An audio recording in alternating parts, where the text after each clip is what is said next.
The story starts and we see a small town where every household is drowning in grief. For the past few months, children have been mysteriously disappearing one after another. Even the police are baffled as they have no solid leads. But every witness has described the same thing. The person who abducted the children was extremely tall and terrifying. People started calling him the Tall Man. In this town, a female doctor named Julia Denning ran a free clinic with her husband. They treated poor patients and helped deliver babies for pregnant women. But some time ago, her husband passed away due to illness. Now Julia was alone, and she took in her neighbor's daughter, Christine, as her assistant. One day, Julia was at a cafe discussing this mysterious case with the police. Suddenly, a woman was seen peeking through the window. She had recently lost her son. Julia went outside and offered her some coffee, but the woman walked away without saying a word. That night, Julia plays with her son, feeds him, and puts him to sleep. Then she and Christine relax with a little bit of wine. Slightly drunk, Julia goes to the library, starts reading a book, and eventually dozes off there.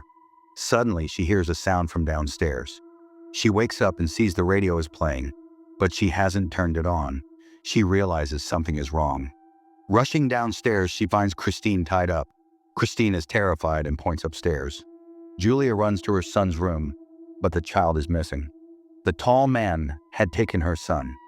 Julia runs outside and sees a vehicle speeding away, possibly with her son inside. She chases after it and manages to grab onto the door, but due to the high speed, she falls off. The tall man stops the vehicle and gets out. Julia hides under the car. Waiting for the right moment, she sneaks in and gets into the passenger seat. There, her son is sitting.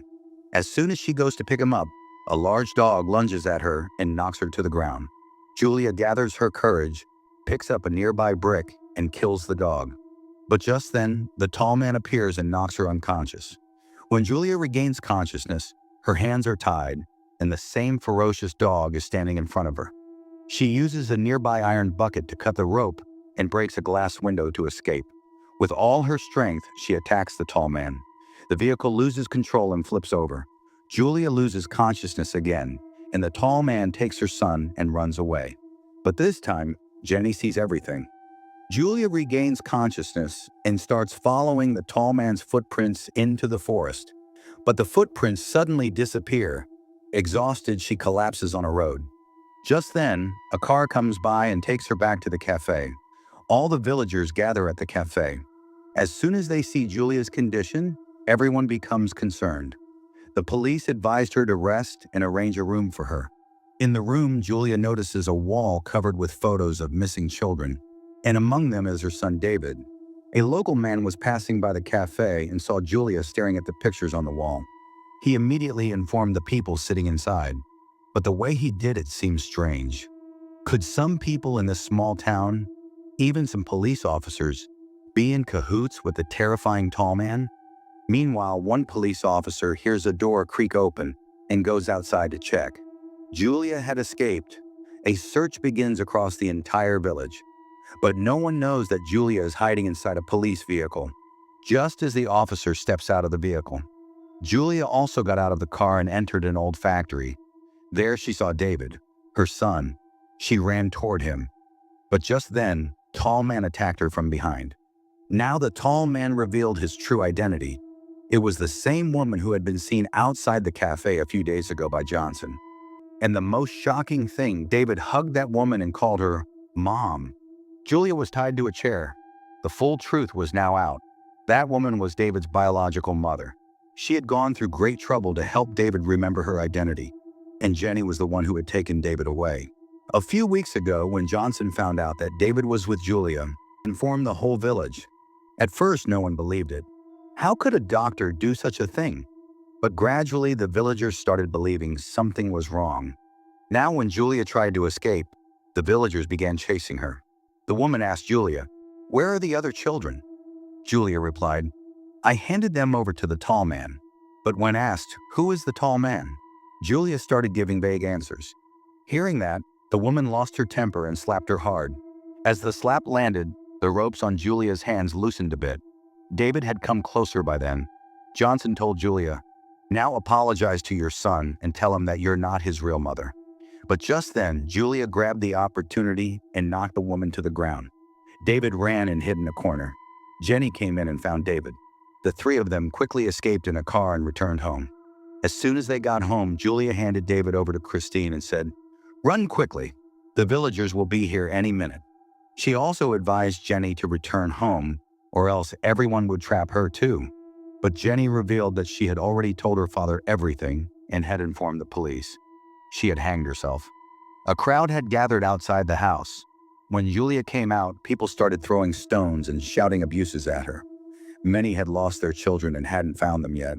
Even when the police jeep was taking her to the station, some people attacked her along the way. During the interrogation at the station, Julia didn't reveal the truth about the children or the tall man.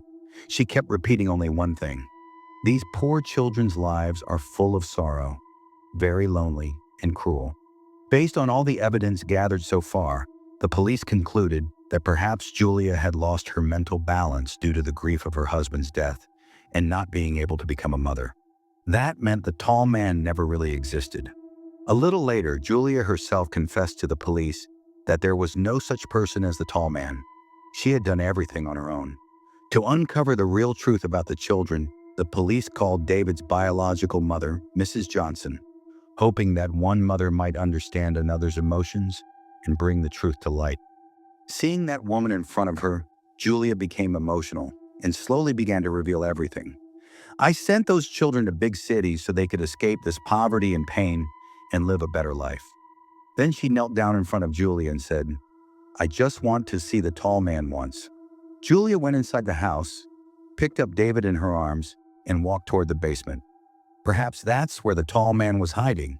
She sent David down there and came outside to tell Jenny, "I've passed your message to the tall man." Hearing this, Jenny took a deep breath and drove away in her car. Julia, exhausted, laid down on her couch. Photos of her and her late husband were hanging on the wall, pictures from the time they had helped orphaned children across the country. A little while later, the police arrived at the house. Julia did not resist, but inside, Christine said, "I just didn't want him to grow up in the same conditions we did." It was nighttime. Jenny reached a wooden shack. Suddenly, a tall, eerie man appeared and took her away in his car. It was now clear. Julia had lied to the police. The tall man was still alive. The next day, Julia was handed over to a wealthy family, and the true face of the tall man was revealed. He was none other than Julia's husband. In reality, Julia and her husband had planned all this together. Julia faked her husband's death, and together they quietly started sending the village children to cities so they could have a better life. Julia never revealed the truth about her husband being alive, and because of that, she was sentenced to life imprisonment. But the story takes another turn. Years later, on her way to school, Julia meets David. He is now living with a new family and looks very happy. Seeing David's smile brings tears to Julia's eyes. But in her heart, she tells herself, "Every morning when I wake up, I want to go home. But then I remind myself, this is the life I chose." At the end of the story, Julia's voice is heard. Everyone may have their own opinion about what the film is trying to convey, but one thing is clear: forcibly taking children away from their parents due to helplessness is never right. Poverty is not a crime, and love cannot be measured by money. With this, the story ends here.